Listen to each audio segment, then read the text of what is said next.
আসসালামু আলাইকুম, স্বাগতম। আজকের সাপ্তাহিক নিউজ রাউন্ড আপে থাকছে ৮ আগস্ট থেকে ১৪ আগস্ট পর্যন্ত বাংলাদেশ ও বিশ্বের সবচেয়ে আলোচিত জাতীয়, আন্তর্জাতিক এবং খেলাধুলার খবর। চলুন শুরু করা যাক। প্রথমেই জাতীয়।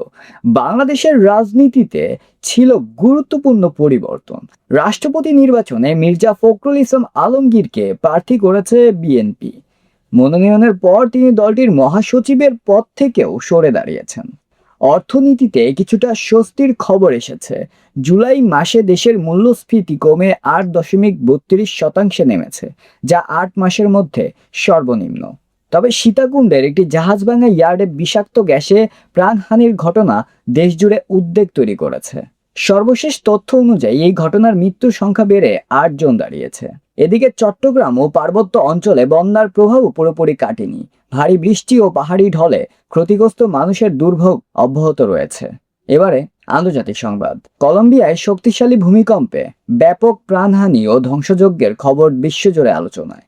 ৭.৪ মাত্রার এই ভূমিকম্পের মৃত্যুর সংখ্যা ২৮০ ছাড়িয়েছে এবং এখনও শত শত মানুষ নিখোঁজ।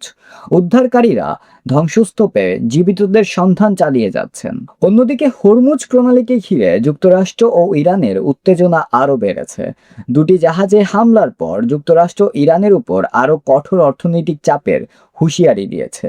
বিশ্বের অন্যতম গুরুত্বপূর্ণ তেল পরিবহন পথ হওয়ায় এই সংকট বিশ্ববাজার ও জ্বালানি সরবরাহ নিয়ে নতুন উদ্বেগ তৈরি করেছে। এদিকে জাপানে অস্বাভাবিক ভারী বৃষ্টিতে বিভিন্ন এলাকায় জনজীবন ব্যাহত হয়েছে। আটকা পড়েছেন হাজারো মানুষ। এবারে খেলাধুলা। অস্ট্রেলিয়ার বিপক্ষে টেস্ট সিরিজে ইতিহাস গড়েছে বাংলাদেশ। প্রথম টেস্টের প্রথম দিনই হাসান মাহমুদের দুর্দান্ত বোলিংয়ে মাত্র ১৯৮ রানে অল আউট হয়েছে অস্ট্রেলিয়া। হাসান মাহমুদ একাই নেন ৬ উইকেট। আর দ্বিতীয় দিনে ব্যাট হাতে ইতিহাস গড়েছেন তানজিদ হাসান।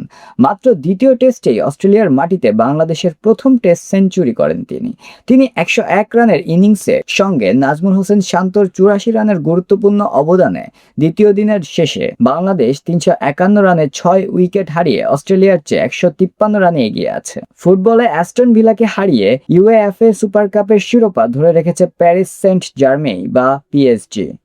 এই ছিল ৮ আগস্ট থেকে ১৪ আগস্ট পর্যন্ত সপ্তাহের গুরুত্বপূর্ণ খবরগুলো। সাথে ছিলাম রায়ফান। প্রতি সপ্তাহে নির্ভরযোগ্য নিউজ আপডেট পেতে আমাদের চ্যানেলটি অবশ্যই ফলো করবেন। ধন্যবাদ।